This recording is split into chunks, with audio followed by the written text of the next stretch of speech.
आप लोग का इंग्लिश टीचर आपके अपने यूट्यूब चैनल यूनिक क्लासेस पे आपका स्वागत करता हूं।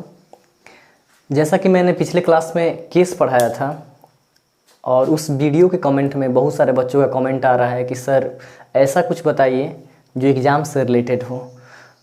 तो स्टूडेंट्स, मेरे भाइयों, अगर जब तक आपका बेसिक कंप्लीट नहीं होगा, कंसेप्ट क्लियर नहीं होगा, फिर एग्ज़ाम कॉर्नर पढ़ाने से क्या फ़ायदा, फिर आपको समझ में नहीं आएगा। मैं बिल्कुल बताऊंगा, मैंने तो कहा भी है कि एरर डिटेक्शन भी करवाऊंगा, फेलियर्स भी करवाऊंगा, सब कुछ करवाऊंगा, सब कुछ पढ़ाऊंगा। लाइन बाय लाइन मैं आप लोगों को वोकैब भी कराऊंगा। और साथ ही साथ एक बच्ची का मैसेज आया था, नीतू जिनका नाम है, कि सर एपोस्ट्रॉफी में उनको प्रॉब्लम है। तो मैं फिर से एक बार एपोस्ट्रॉफी को डीप में पढ़ाऊँगा अभी।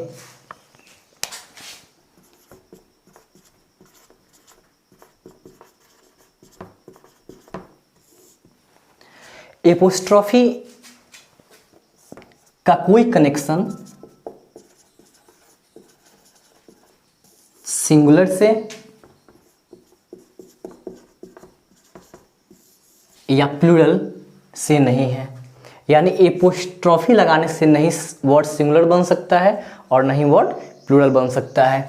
हाँ, एपोस्ट्रॉफी का प्रयोग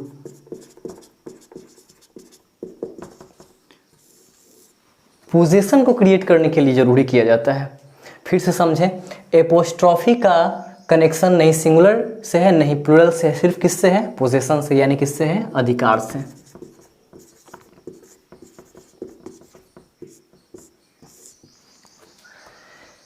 मैंने एग्जांपल दिया था राम्स बुक। राम्स बुक यानी राम यहां पे क्या है? प्रॉपर नाउन है, तो ऑब्वियस सी बात है सिंगुलर होगा। और यहाँ पे एपोस्ट्रॉफी का भी प्रयोग किया गया है। तो यहाँ पे मीन्स ये नहीं बनता है कि ये सिंगुलर है या प्लूरल है। मैंने बाई मिस्टेक, मेरे से गलती हो गया था, मैंने क्लियर नहीं किया था पिछली वीडियो में। फिर से समझ लें, राम्स बुक का मतलब क्या? राम का बुक यानी बुक पे किसका अधिकार है, किसका पोसेशन है? राम का अधिकार है। या सेकेंड एग्जाम्पल में मैंने दिया था बॉयज स्कूल, यानी बॉयज क्या है?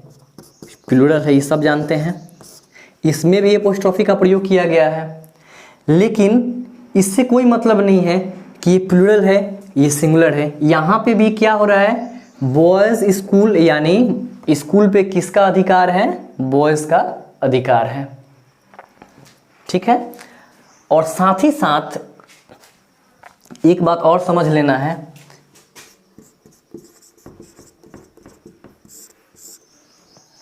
कि अगर कोई वर्ड यानी नाउन जैसे बॉय, तो इसे प्लूरल बनाने के लिए हम एस का प्रयोग करते हैं, तो क्या बनता है? बॉयज। यानी ये नाउन किस लेटर से एंड कर रहा है? इस से। ठीक है, ये किस लेटर से एंड कर रहा है? एस से। और ये क्या हुआ? प्लूरल हुआ। समझ में आया? यानी ये जो प्लूरल नाउन है वो किस लेटर से एंड हो रहा है? एस से एंड हो रहा है। एक और एग्जांपल, मैन। अगर इसको हम प्लूरल बनाते हैं तो ये विदाउट एस होगा, यानी क्या होगा? मेन होगा। ये क्या होगा? हमारा प्लूरल नाउन होगा। राइट। तो ये एंडिंग विद एस है और ये क्या है? हमारा एंडिंग विदाउट एस, यानी इसमें प्लूरल बनाने के लिए हमें एस की जरूरत नहीं है। अब अंतर क्या है?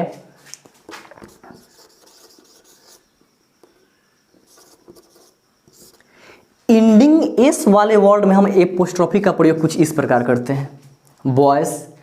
लेकिन मेन भी यहां पे प्लूरल है, इसको पोसेशन बनाना होगा तो हमें इस प्रकार का एपोस्ट्रॉफी का प्रयोग करना होगा। इसी कंडीशन में ये सही होगा। अदरवाइज बॉयज की तरह अगर हम इसमें भी एपोस्ट्रॉफी का प्रयोग बाद में करते हैं तो ये निश्चित रूप से गलत होगा। यानी कुछ इस प्रकार प्रयोग हम करेंगे मेंस, तो ये क्या होगा? हमारा गलत होगा। ठीक है।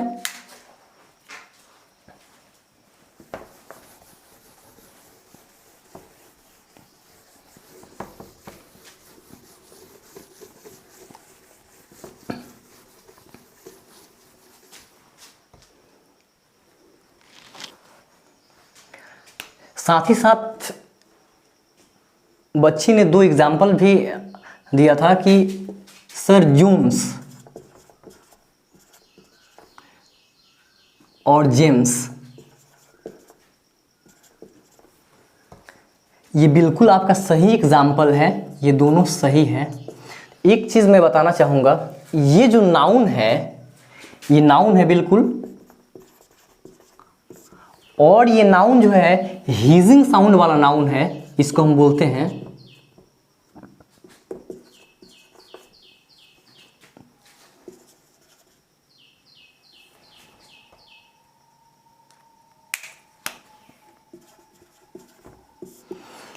हीजिंग साउंड वाला नाउन बोलते हैं इसे हम। हमें कि ये जो हमारा नाउन है ये हीजिंग साउंड वाला नाउन है। इसमें क्या होता है, इसको एक और चीज बोलते हैं हम, इसको हम सिविलेंस भी बोलते हैं, सिविलेंस भी बोलते हैं।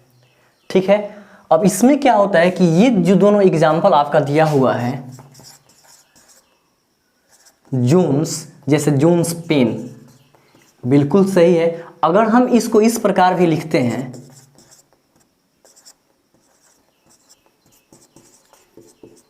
इस कंडीशन में भी ये सही है, या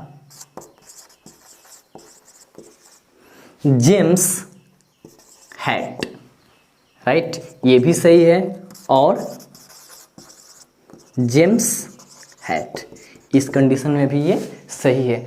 लेकिन कुछ और भी हीजिंग साउंड वाले वर्ड्स हैं, यानी नाउन है, जैसे मोजेस लॉ, लॉस, इस कंडीशन में ये सही है। लेकिन अगर हम इसको इस तरीके से लिख देंगे, यानी मोजेस लॉस, तो ये कंफर्म क्या होगा, गलत होगा। एक और एग्जांपल, पाइथागोरस थ्योरम, ये सही है। अगर इसको हम इस प्रकार लिखेंगे,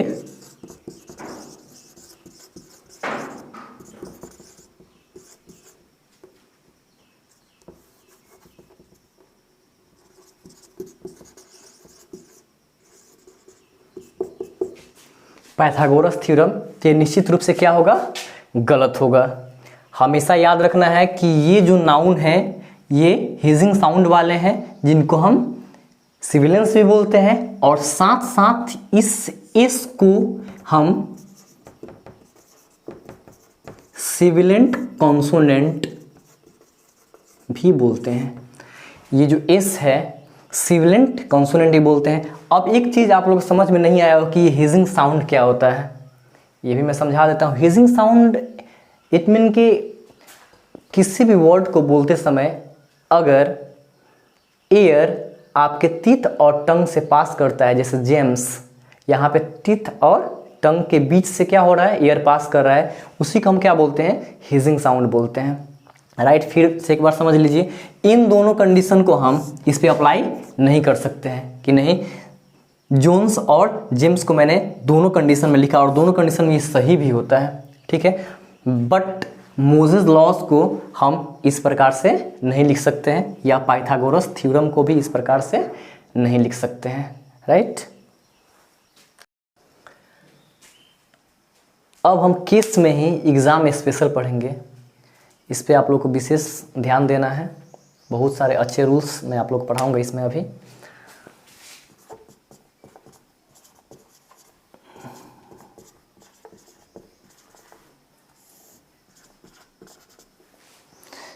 एग्जाम स्पेशल में फर्स्ट रूल है,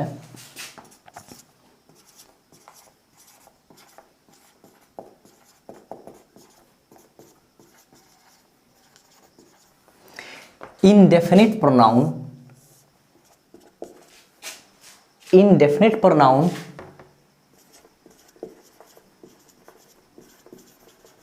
somebody,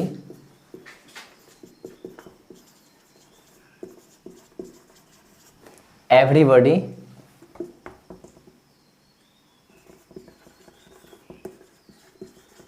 anybody, nobody,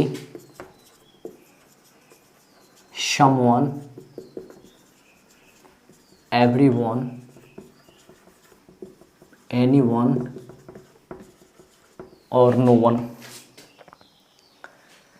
Indefinite pronoun somebody, everybody, anybody, nobody, someone, everyone, no one.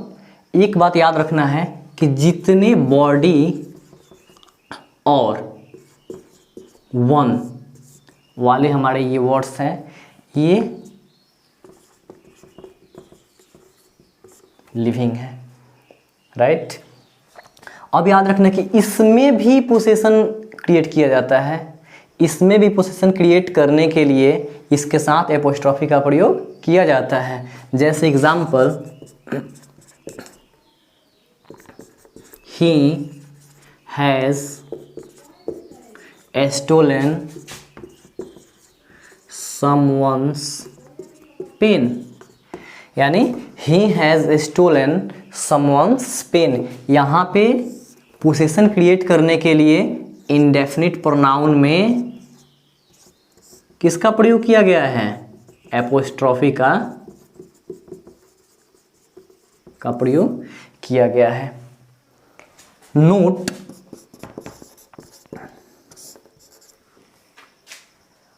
अगर इंडेफिनिट प्रोनाउन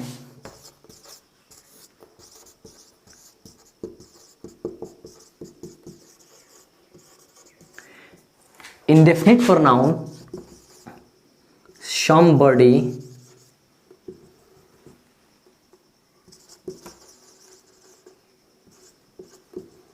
यानी somebody से लेकर nobody तक और someone से लेकर no one तक, इनके साथ अगर प्लस में else का प्रयोग किया गया हो, उस कंडीशन में अगर पोसेशन क्रिएट करना हो, इस कंडीशन में अगर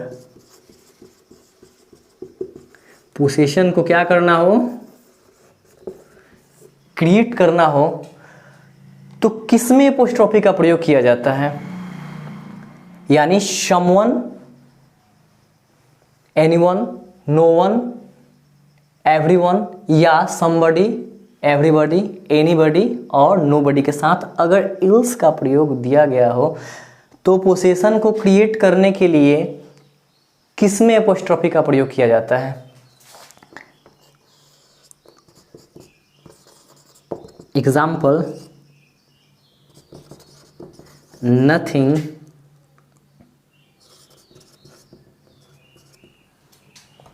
हमेशा याद रखना है कि अगर इंडेफिनिट प्रोनाउन somebody, someone के बाद else का प्रयोग हो तो हमेशा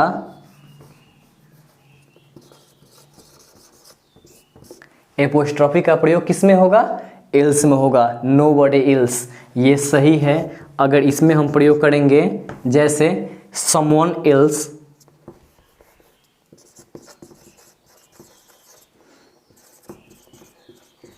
ये भी कंडीशन सही है। लेकिन अगर हम कुछ इस प्रकार से इसका प्रयोग करते हैं, someone's else, तो ये निश्चित रूप से गलत होगा, क्योंकि अगर ये दोनों साथ में वर्क करता है तो हमेशा एपोस्ट्रॉफी का प्रयोग else में किया जाता है। आप लोग स्क्रीनशॉट ले सकते हैं।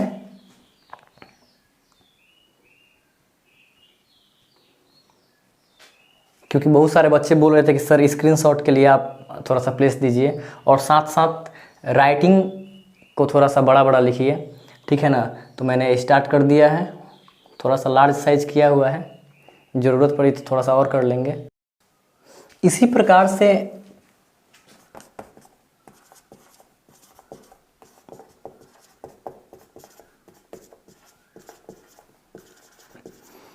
इंडेफिनिट प्रोनाउन में ही समथिंग, एनीथिंग,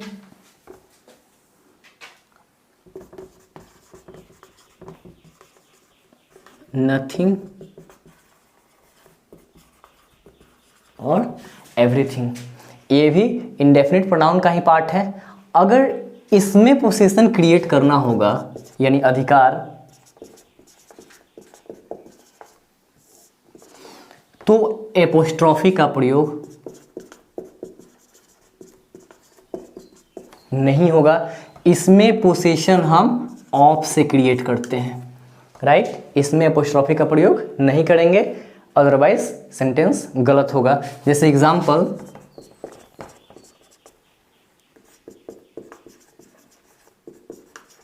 एवरीथिंग्स लाइफ, ये बिल्कुल गलत है। क्या लिखना होगा? The life of everything,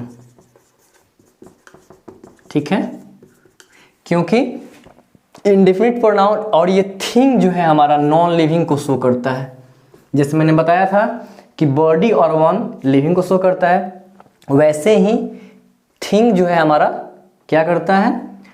non living को शो करता है। और इसमें पोजीशन क्रिएट करने के लिए यानी अधिकार बताने के लिए एपोस्ट्रॉफी का प्रयोग नहीं किया जाता है। किसका प्रयोग किया जाता है? ऑफ का प्रयोग किया जाता है।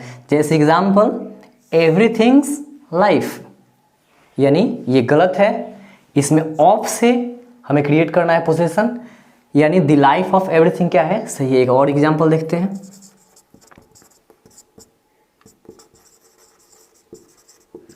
एवरीथिंग ब्यूटी, एवरीथिंग्स ब्यूटी, ये बिल्कुल क्या है? गलत है।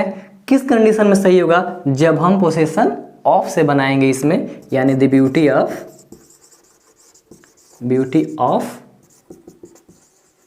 एवरीथिंग, ये क्या होगा? हमारा सही होगा, राइट। एक बात हमेशा याद रखना है कि पोसेशन जो है यानी अधिकार सिर्फ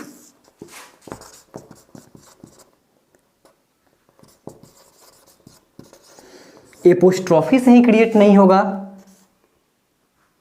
ऑफ से ही क्रिएट नहीं होगा, साथ साथ पोसेसिव एडजेक्टिव से भी और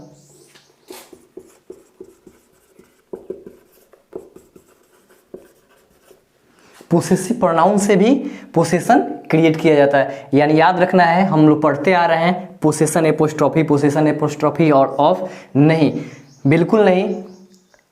पोसेशन एपोस्ट्रॉफी से भी क्रिएट होता है, ऑफ से भी होता है, साथ साथ पोसेसिव एडजेक्टिव से भी होता है और पोसेसिव प्रोनाउन से भी होता है। एक बार आप लोग स्क्रीनशॉट ले लीजिए, फिर आगे बताता हूं मैं।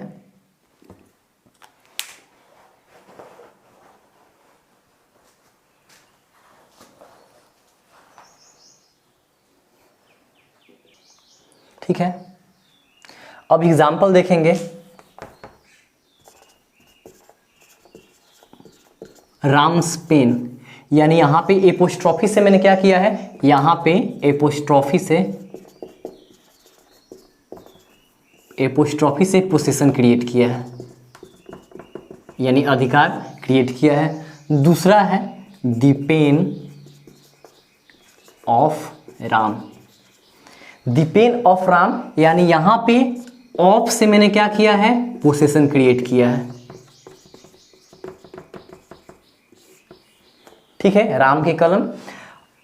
तीसरा मैंने बताया था कि पोसेसिव एडजेक्टिव, जैसे योर पेन। चलिए मैं एग्जांपल सेंटेंस में बताता हूं। दिस इज योर पेन, यानी यह तुम्हारा कलम है, यानी कलम पे किसका अधिकार है? तुम्हारा अधिकार है। और यहां पे योर क्या है? हमारा क्या है? पोसेसिव एडजेक्टिव है, ठीक है। और पेन क्या है? हमारा नाउन है, यानी पेन पे किसका अधिकार है? योर का। और योर क्या है? हमारा पोसेसिव एडजेक्टिव है।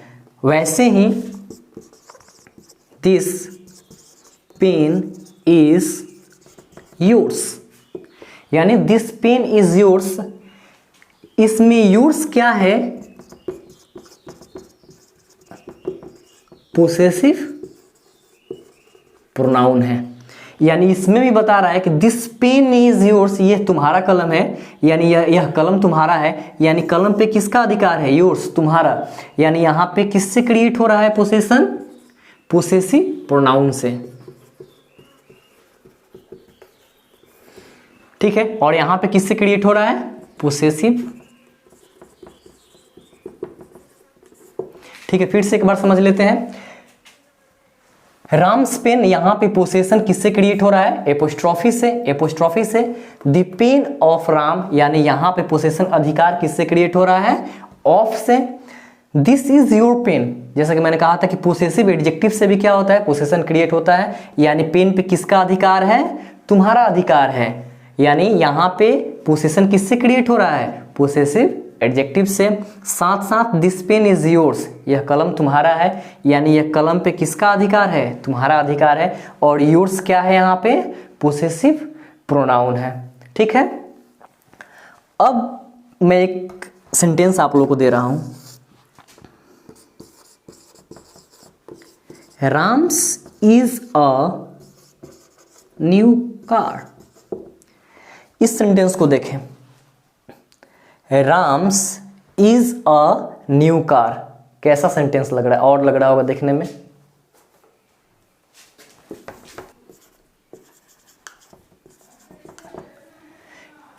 Ram's is a new car, ये कैसा एग्जाम्पल है? ठीक है, सही है या गलत है? बिल्कुल सही है।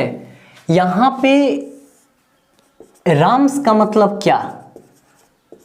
राम से आप क्या समझते हैं? यहां पे राम्स का मतलब सबसे पहले ये जान लीजिए कि राम क्या है? हमारा नाउन है। और इसमें मैंने क्या किया है? एपोस्ट्रॉफी का प्रयोग किया गया है, किया है मैंने, राइट। राम क्या है? एक नाउन है जिसमें मैंने क्या किया है? एपोस्ट्रॉफी का प्रयोग किया गया है। लेकिन देखने में सेंटेंस थोड़ा सा और लग रहा है कि Ram's is a new car, लेकिन ये बिल्कुल सही है। यानी इसका मतलब क्या होता है?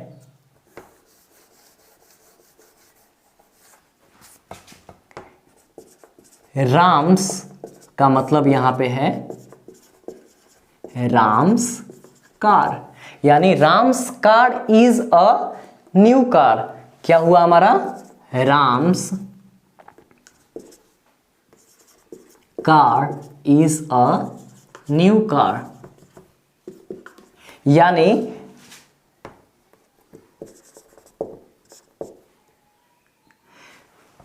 इसका अर्थ क्या हुआ? राम की कार एक नई कार है, ठीक है। राम की कार एक नई कार है। यानी यहां पे किस टाइप से वर्क कर रहा है एपोस्ट्रोफी और किस टाइप से नाउन वर्क कर रहा है? यहां पे राम्स का मतलब क्या हुआ? राम्स कार, यानी यहां पे नाउन में, ताकि राम हमारा क्या है? नाउन है, तो नाउन में एपोस्ट्रोफी का मतलब यहां पे क्या हुआ कि नाउन में एपोस्ट्रोफी प्लस में क्या? नाउन, ठीक है। तभी तो यहां पे हुआ है, देखिए राम्स, यानी राम एक नाउन है, इसमें एपोस्ट्रोफी का प्रयोग किया गया है। और मैंने क्या लिखा है? राम्स कार, यानी नाउन में एपोस्ट्रोफी और कार भी क्या है? हमारा नाउन है। तो अगर इस टाइप का सेंटेंस आप देखते हैं कहीं पे भी, एरर में भी अगर ऐसे भी आ जाए, Rams is a new car, A B C, no error, D, तो निश्चित रूप से इस सेंटेंस में क्या होगा? डी होगा। सेंटेंस में कोई एरर नहीं है। ऐसा ना हो कि आप लोग लगा दें राम्स में कि राम्स ये कैसा सेंटेंस है और लग रहा है पढ़ने में, ऐसा नहीं होता है। यानी सेंटेंस के सब्जेक्टिव रूप में अगर एपोस्ट्रोफी का प्रयोग किया गया है तो इसका स्ट्रक्चर कुछ इस प्रकार होगा। ओके।